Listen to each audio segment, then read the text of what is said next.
Once again, it's really great to finally be here with you for my first weekend as pastor, landing here back on Tuesday. But I have to be honest and say it has been a very whirlwind, draining week for me.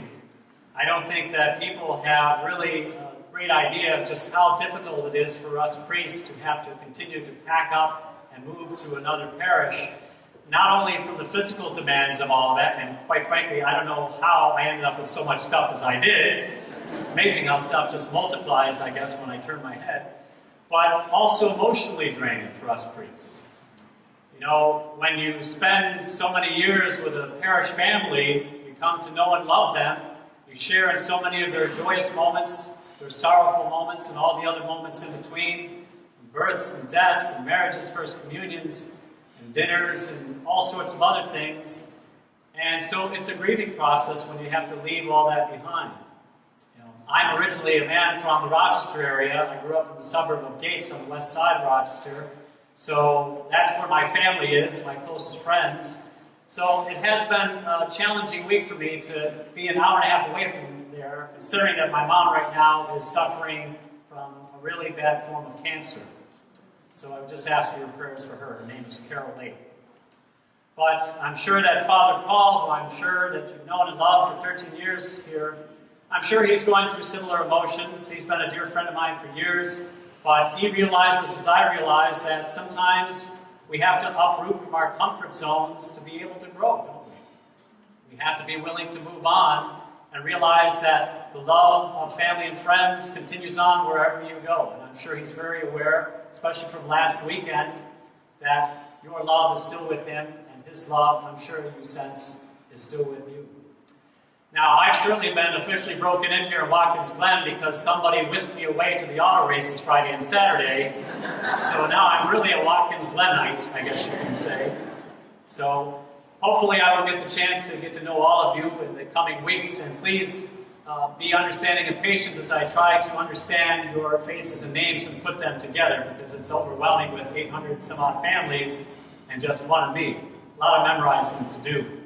Now, one of the things that you'll find out quickly about me in my ministry is that I am a big fan of stories. Whenever I was a little boy, I was always intrigued by the stories that Jesus shared. And that, for me, was one of the greatest ways that Jesus conveyed his truths. We need relatable images from our everyday experiences to understand who God is in our life and to make him become more alive for us in our daily journey. So with that in mind, I'd like to begin with a brief story that is a true story that really affected me when I first heard it a couple of months ago. And it may be one you may be familiar with because this one had actually been on the news in the past. First of all, I'll take you back to a particular date. The date is August 18, 1994, about 20 years ago. And the setting is a Detroit hospital.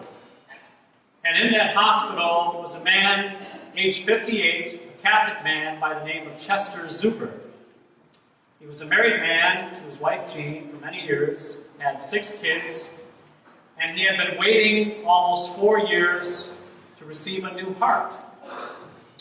For 20 years before, Chester had been battling all sorts of heart issues, and he was hopeful that he would finally get a heart that would give him hope for a much longer, healthier, brighter life. Now, on that same date of August 18th, his youngest child, Patty, who was 22 years old, was involved in a one-car accident in Knoxville, Tennessee. And with the extent of her serious injuries, it was very apparent that she was not going to make it.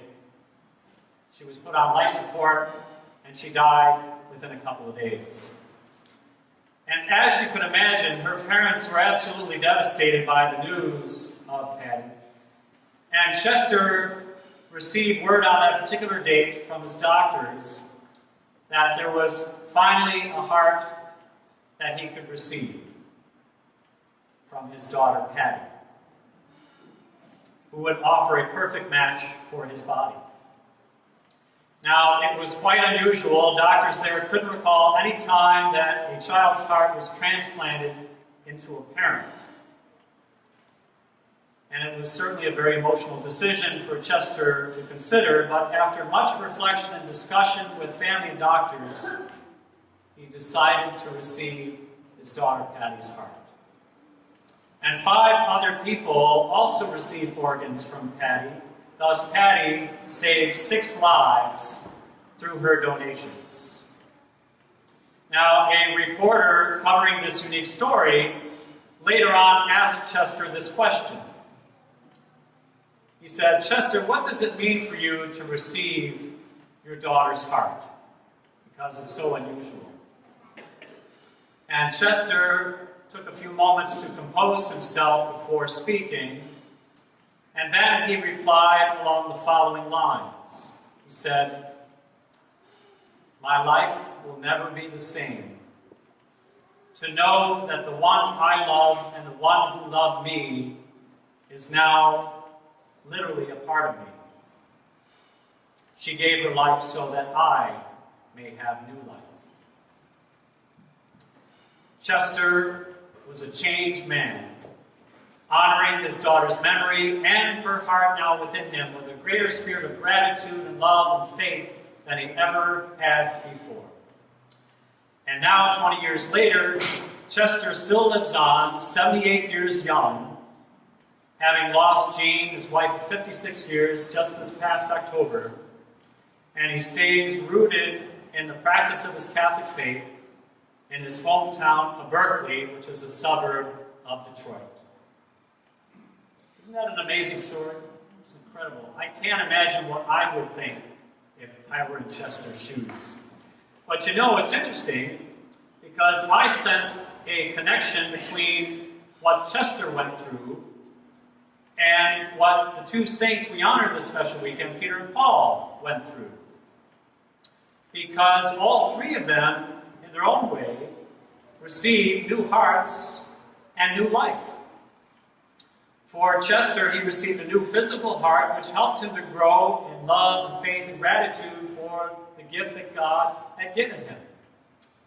Peter and Paul underwent their own kind of heart transplants, albeit they were more spiritual ones, as they allowed Jesus' tremendous unconditional love for them to totally transform their way of looking at the world and their whole way of living and being.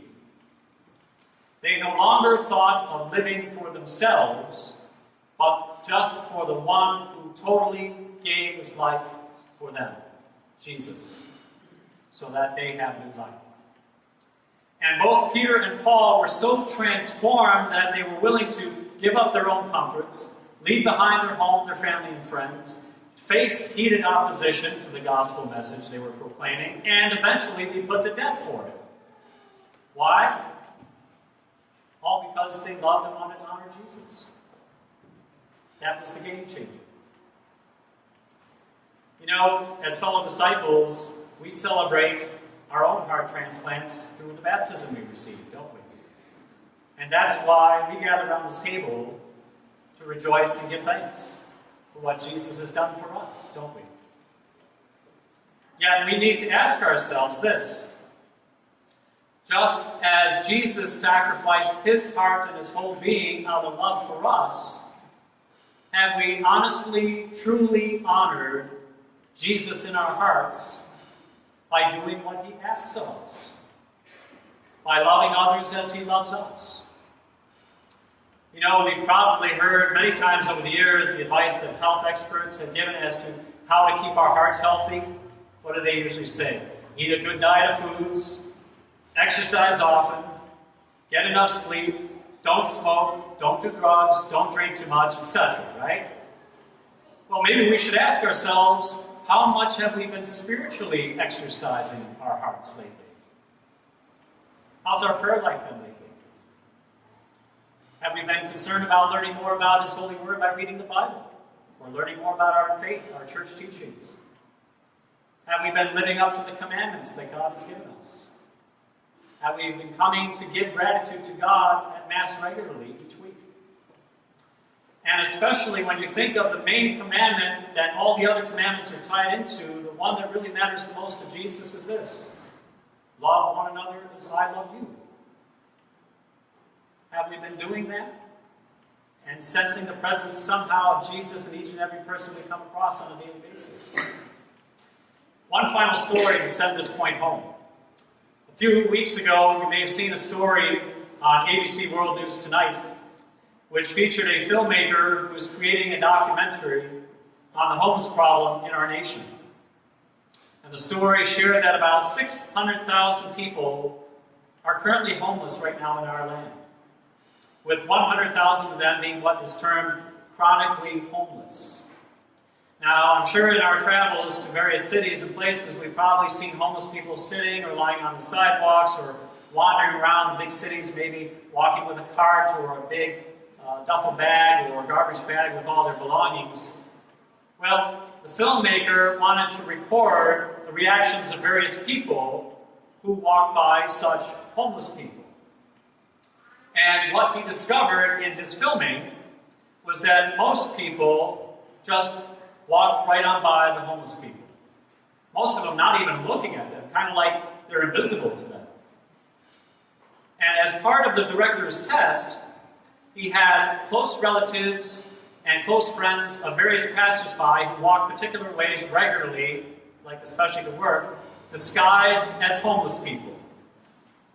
And later, he caught up with some of those people whose reactions he had filmed, and he played back their reactions toward the disguised homeless people. And needless to say, the passersby were shocked, even a bit ashamed, and awakened to the painful reality that their spouse, or their sibling, or their best friend, or their parent were the ones that they were blowing off and ignoring as they were walking by. And many of them shed tears in their discovery for what they had done. Part of our continuous heart work is to allow Jesus to transform the way that we see the world and other people around us, and how we behave towards them. Not just being kind and patient and loving towards those closest to us, like our family or our friends or people we like, but sensing Jesus present in everyone, especially in those with different beliefs, the unattractive, the annoying, the unintelligent, young and old, rich and poor, those of different skin colors, etc. We're all made in God's image and likeness. And when we treat others as Jesus treats us, that's how we honor Jesus in here. And He is always present in here. And if we live that spirit of love and faith, always honoring Jesus through all we say and do, then someday, whenever our time is up on earth, we can look forward to hopefully Jesus greeting us at the gates and saying, "Well done, my good and faithful servant. Come and inherit the kingdom I prepared for you since the beginning of time."